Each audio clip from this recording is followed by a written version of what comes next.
Today marks 100 days until the start of the 2026 Winter Olympic Games in Italy. Athletes are preparing, and right now, many of the biggest names in winter sports are in New York at the Team USA Media Summit. And this morning, we're joined by one of the biggest names in sports media, Mike Tirico, leading NBC's Olympic coverage. Thanks for being here, Mike. We appreciate it.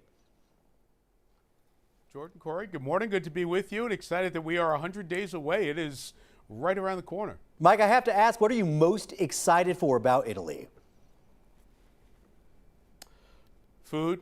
Yeah. Good bottle of red wine, maybe? I don't know. No. I'm excited for Winter Games with fans, right? Because we haven't had that the last couple. A couple of games in Asia, Pyeongchang, South Korea, 2018, 2022 Beijing. COVID restrictions really limited the number of people who could be there, fans who could be in the stands. And for the athletes, many of whom were on the Today Show Plaza this morning, got to speak with them for some time. They brought up the fact that there'll be fans in the stands.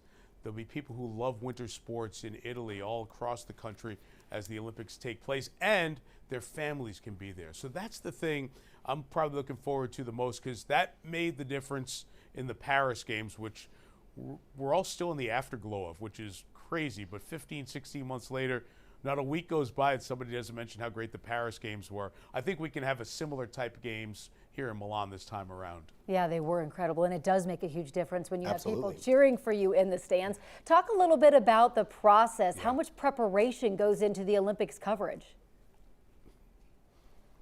Well, we have an amazing team of researchers that the Olympics is their day-to-day job. They're not working on anything else. They're finding all these amazing stories of all the great athletes that we get to tell as we get closer to the games. You know, for all of us, it is just a slow build. And I think for me, I'm finding now as I get ready for my third Winter Games, you know the characters, you know the places, you know the sports, and you're familiar with them. So you understand the cadence of this season as everyone builds up to be ready for the Olympic Games. But you know, the Olympics are a way of life for our entire company throughout the NBC family.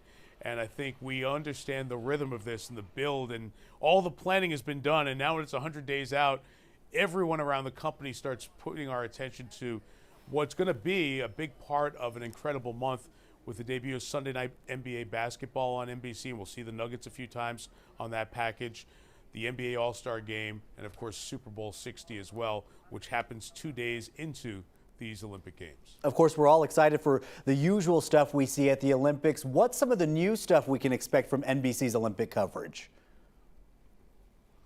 Well, I think the new stuff in general is the way this Olympics is spread out. I mean, very often a Winter Games has a hub city like Milan, which is a great cosmopolitan European city. And then you maybe go an hour and a half or so into the mountains, maybe less even in Salt Lake City, or if we ever had an Olympics in Colorado, and you've got the alpine events. Not the case here. It's a multiple hour long journey to get to Cortina or Livigno or Bormio, the other places that are going to be hosting so many of these Olympic events. And a lot of our American medals might come from those venues that are not in Milan. So it's a little bit of a logistical challenge for our team, which I know they'll be up for.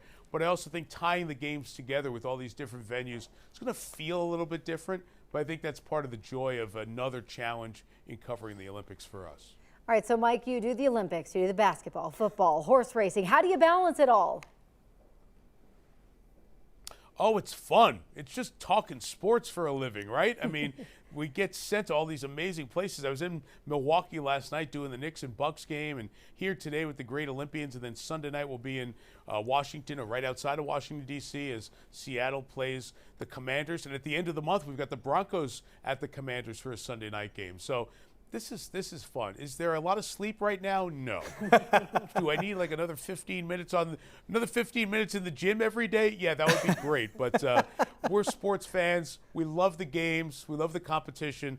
And to watch the best in the world put themselves on the line on a regular basis, win, lose, and come back and try to do it again.